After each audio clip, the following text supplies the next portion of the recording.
There are times we get asked questions regarding the display client selector that's in the drop-down tool on an actual thin client. If there's a way we can either make it where it auto hides, or we can change the font size and those kind of things. So what I'm going to do is show you what a normal environment would be. I'm going to come up here, I'm going to shadow my operator terminal. You'll notice that Calc pops up here in the top, and this is my drop-down menu that I have. But if you'll notice, the Calc display client name is always showing there the whole time. Now there's a couple things that I can do. I want to show you how to change that if you want to.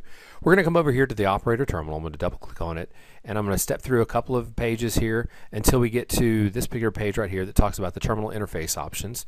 And you'll notice here under display client selection options, there is a show selector on terminal. Now if we want to make sure that it's always showing so that we have access to it, you would want to make sure that you check that. That's normally enabled by default.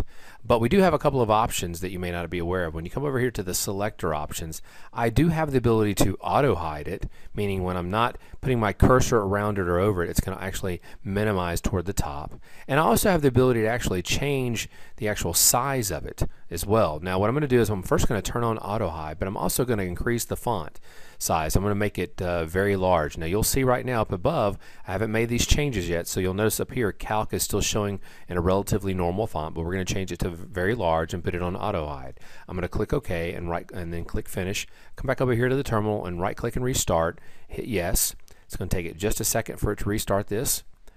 And then once it comes back up and we're going to be shadowing it, you're going to notice that the display client selector that's in the top portion is going to be there in a very large way.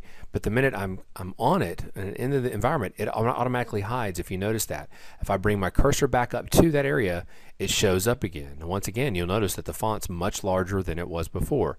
This could be useful if you've got an HMI or some kind of application that's got a feature up there that you need to see some numbers or displaying data that you need to have, and you don't want to actually have that menu actually blocking anything. But by simply bringing my cursor up to the top, it'll bring the drop-down selector there where I can have access to it and so that I can use it.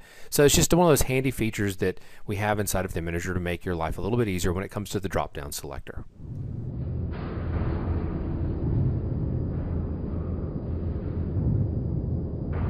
For more tips and gems, please visit ThinManager.com.